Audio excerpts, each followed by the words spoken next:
कहोगे तभी मैं बोलूंगा।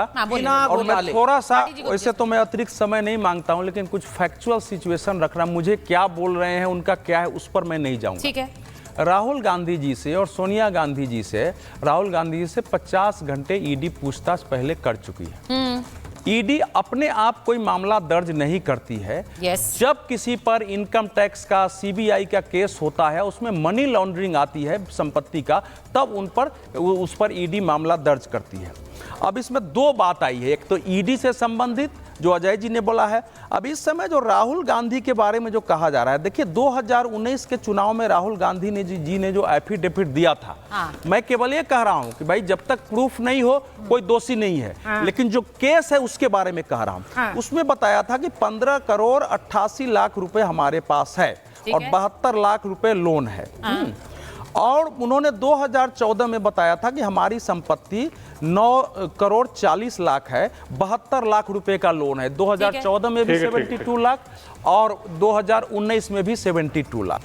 अब जो उन लोगों पर आरोप है, आप जानते हैं कि इनकम टैक्स ने उनका जो 2011-12 और 2012-13 है, माता और पुत्र दोनों का, उसके बारे में एक मुकदमा किया हुआ है। ठीक है। इस पूरे मुकदमे में राहुल जी के लिए 6 बार सुप्रीम कोर्ट इनके वकील जा चुके हैं और 6 बार में सुप्रीम कोर्ट ने इनकी बात नहीं स्वीकार की। इनकम टैक्स में इतना ही कहा कि ठीक है, आप पर कार्रवाई नहीं होगी लेकिन जांच जारी रहेगी। ठीक है। जब नेशनल हेराल्ड के मामले में हुआ कि आपको जमाना, माने आपकी अरेस्टिंग नहीं होगी, ये 2 से अरेस्टिंग से है, कार्रवाई से इन पर अभी तक का। तो यही मैं कह रही हूं अवधेश जी कि राहुल गांधी को पता है कि इस मामले में जांच जारी है।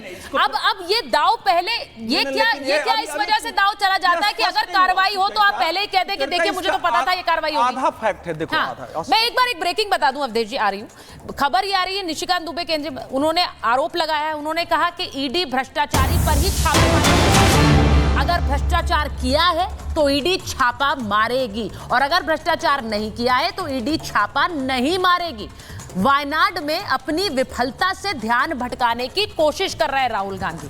अब वो कह रहे हैं कि विफलता, आप वायनाड में विफलता रही, वायनाड में जो कुछ हो रहा है उसके बाद आपने पहले कह दिया आप जा नहीं रहे हैं, उसके बाद आपको समझ नहीं आया क्या बयान दें, उस पर चर्चा हो रही है, उसकी विफलता को एक किनारे करने के लिए आपने ये बयान दिया। एक बार मैं ये दिखाती हूँ, राहुल गांधी तो ये कह रहे हैं लेकिन उनके सहयोगी 2 कदम आगे हैं, वो क्या कह रहे हैं जरा ये भी सुनिए, फिर भाटी जी के पास जाऊंगी। भाटी जी थोड़ा देर से आ रही हूँ, सॉरी, सुनवा दीजिए।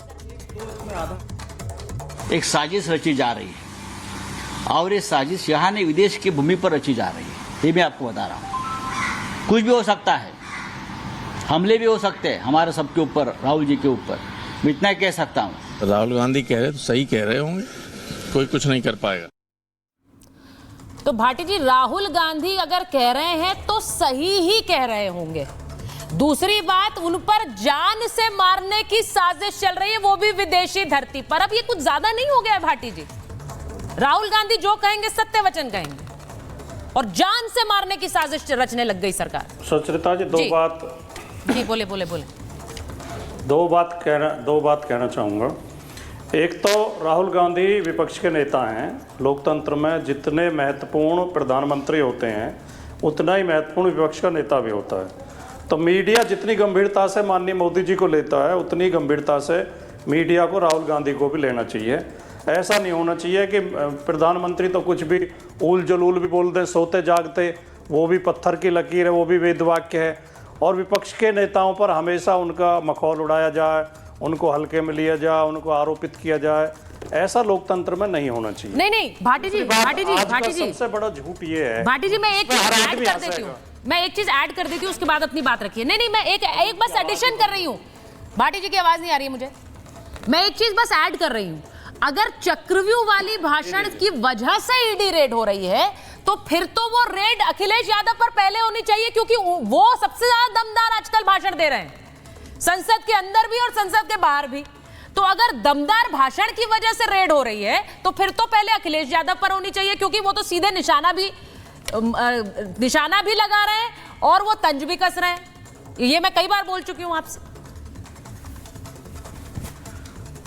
नहीं, मैं आपके इस बात का जवाब भी दूंगा, लेकिन मैं पहले अपनी बात पूरी कर लूं कि दूसरी बात, आज का सबसे बड़ा झूठ ये है जिसमें हर जानकार आदमी हंसेगा कि ईडी केवल भ्रष्टाचारियों पर छापा मारती है।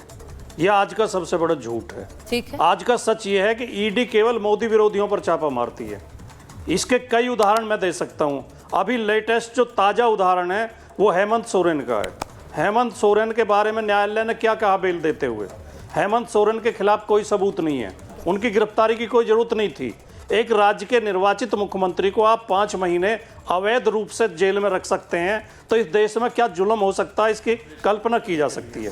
दूसरा एक आंकड़ा मैं आपको बता दूं कि मनमोहन सिंह जी की सरकार में 10 साल में 26 कार्रवाई हुई थी इसकी ईडी की, जिनमें से 14 विपक्ष के नेताओं पर थी और 12 कांग्रेस के नेताओं पर थी, सत्तारूढ़ पार्टी के नेताओं पर। मोदी जी के शासन में 126 कार्रवाई हुई हैं, जिनमें से 121 विपक्ष के नेताओं पर हुई हैं।